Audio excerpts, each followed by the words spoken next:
Nasradin Hoxha.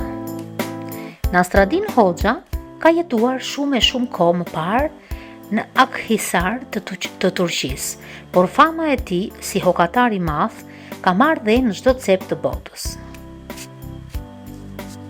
Një herë ai ftoi për darkë shokë e miq dhe për t'u gatuar gjellët, vajti e i kërkoi fëqinjit një kazan hua. Si i ftuar në gosti, ai ja dha menjëherë.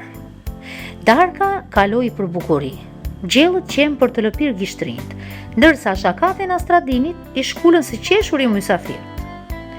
Rodhën shumë ditë nga ai takim dhe fëqinji prit se mos ja kthenin kazanin, por më kot.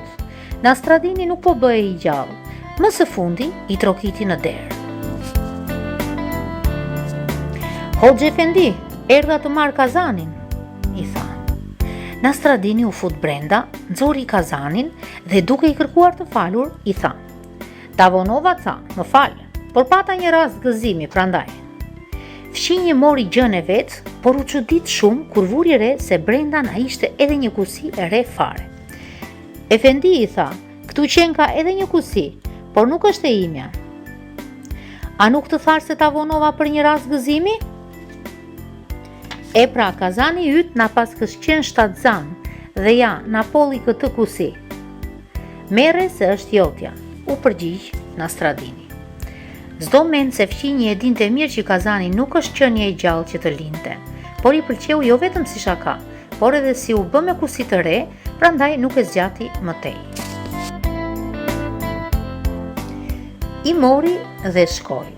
Pas sa kohësh, Nasradini i kërkon fëqinjit të vet përsëri kazanin hua. Fëqinji ja dha me kënaqësi. Mbase na sill ndonjë tenxhere tjetër, mendoi ai. Por kaluan javë dhe kazani nuk po vinte, as vetëm e as me kusi nga pas. Prandaj shkoi e trokiti në derën e Nasradinit dhe i kërkoi gjën e vet. Këtë rall, Hoxha Efendiu doli kokullur dhe i mërzitur, tha. Më vjen keq komshi i dashur, qofsh vetë shëndosh se kazanin ala. Fëqinji mendoi se do t'ishte ndonjë shaka e re, ndaj a ktheu. Ç'thua kështu Nasradin Efendi? Vdes vallë kazani? Ç'u bë ai gjë e gjallë?